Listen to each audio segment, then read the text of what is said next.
pemerintah Presiden Joko Widodo atau Jokowi berencana untuk menambah objek pajak untuk menambah pundi-pundi pendapatan negara. Salah satu hal yang sedang dibahas adalah menjadikan bahan pokok atau sembako sebagai objek pajak tambahan. Kan di awal, bahkan dari periode pertama, Presiden udah bilang jangan takut, kita punya uang 11.000 triliun. Uang tadi kan banyak sekali di luar. Ada sudah data di kantongan saya. Data di Kementerian Keuangan ada. Di situ dihitung ada 11.000 triliun yang disimpan di luar. Di kantong saya beda lagi, lebih banyak. Rencana pengenaan tarif pajak pertambahan nilai atau PPN 12% pada 9 bahan pokok sembako mengindikasikan keuangan pemerintah Indonesia terancam bangkrut. Jadi mudah sekali kita anggap bahwa pemerintah udah bukan lagi panik, memang udah buntu. Buntu otaknya udah buntu tuh. Sehingga jadi rakus, lalu jadi serakah, lalu jadi otoriter. Kata Zulfian, kebijakan itu akan merugikan masyarakat dengan level ekonomi rendah, sedangkan kelompok ekonomi atas tidak akan terdampak. Dulu di Prancis ada seorang pemimpin, menteri, dia itu setiap hari bilang, Prancis nggak ada masalah, kita punya banyak uang. Tapi besoknya dia keliling majakin rakyat, bahkan pintu rumah yang kelihatan agak mewah dipajakin itu, pajak pintu rumah itu, you bayangin. Jadi dia berbohong terus setiap hari. Ekonomi itu cuma dua, ada yang disebut bagian akumulasi, ada yang distribusi tuh.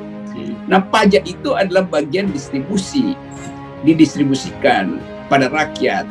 Yang harus dipajakin yang kalangan akumulator.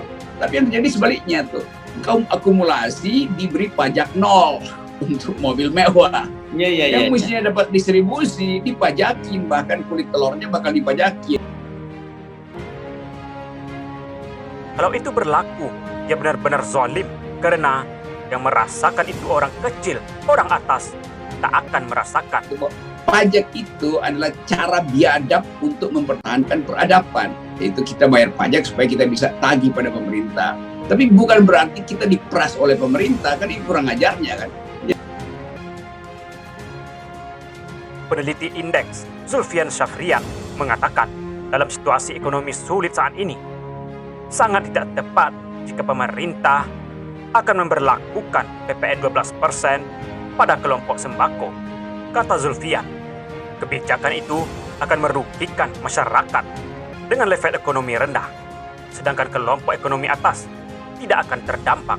Kalau itu berlaku, ya benar-benar zalim, karena yang merasakan itu orang kecil, orang atas tak akan merasakan.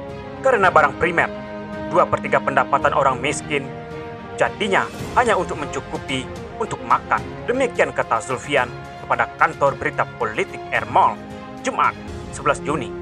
Dijelaskan Zulfian, andai kata PPN sembako berlaku, dampaknya akan sangat merugikan masyarakat.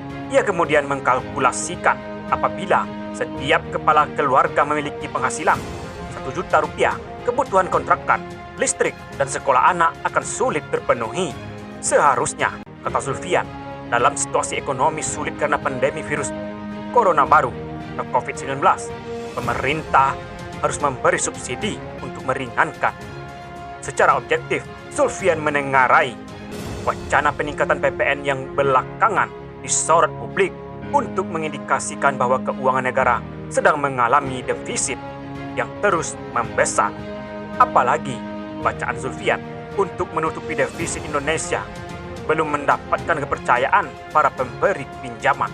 Rencana pemerintah terkait dengan PPN sembaki terungkap dalam draft revisi Undang-Undang Ketentuan Umum dan Tata Perpajakan yang bocor ke masyarakat. Salah satu item rencana peningkatan PPN sembako dinaikkan menjadi 12%. Datang juga dari tokoh politik Fadlizon.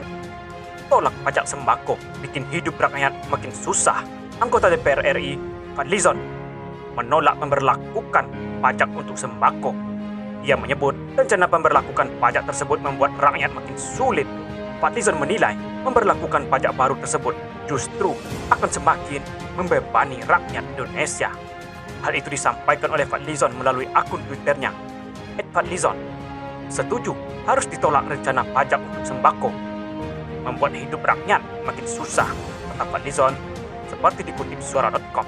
Pasalnya, saat ini daya beli masyarakat masih belum membaik imbas terjangan pandemi COVID-19. Tak hanya itu, kebijakan mengenakan pajak pada sembako juga beresiko akan menambah angka kemiskinan dan pengangguran. Pemerintah Presiden Joko Widodo atau Jokowi berencana untuk menambah objek pajak untuk menambah pundi-pundi pendapatan negara.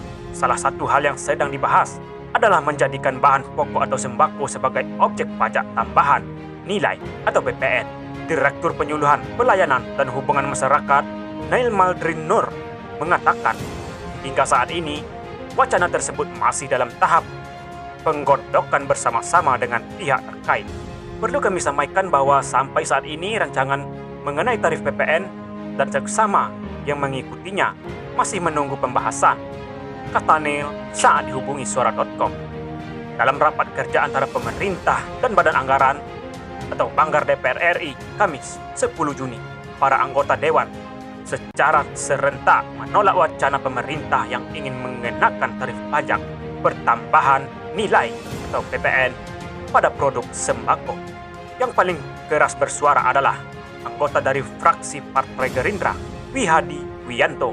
Menurutnya, kebijakan pemerintah terkait pajak selalu menyasar kelompok miskin, sementara kelompok kaya selalu diberi keleluasaan oleh negara. Pemerintah ini justru menyasar kepada orang-orang kaya dan menekan orang-orang miskin dengan pengadaan PPN ini, kata Wihadi. Sembako bakal kena PPN dari beras, garam, gula hingga bumbu dapur, dan juga sayur. Pemerintah berencana menaikkan tarif pajak pertambahan nilai atau PPN pada produk sembako, mulai dari beras, jagung, garam, hingga daging. Hal tersebut tertuang dalam revisi draft rancangan undang-undang atau RUU nomor 6 tahun 1983 tentang ketentuan umum dan tata cara perpajakan atau KUP yang beredar dan diterima CNBC Indonesia. Dalam pasal 4A draft RUU KUP tersebut, pemerintah menghapus beberapa jenis barang yang tidak dikenai PPN.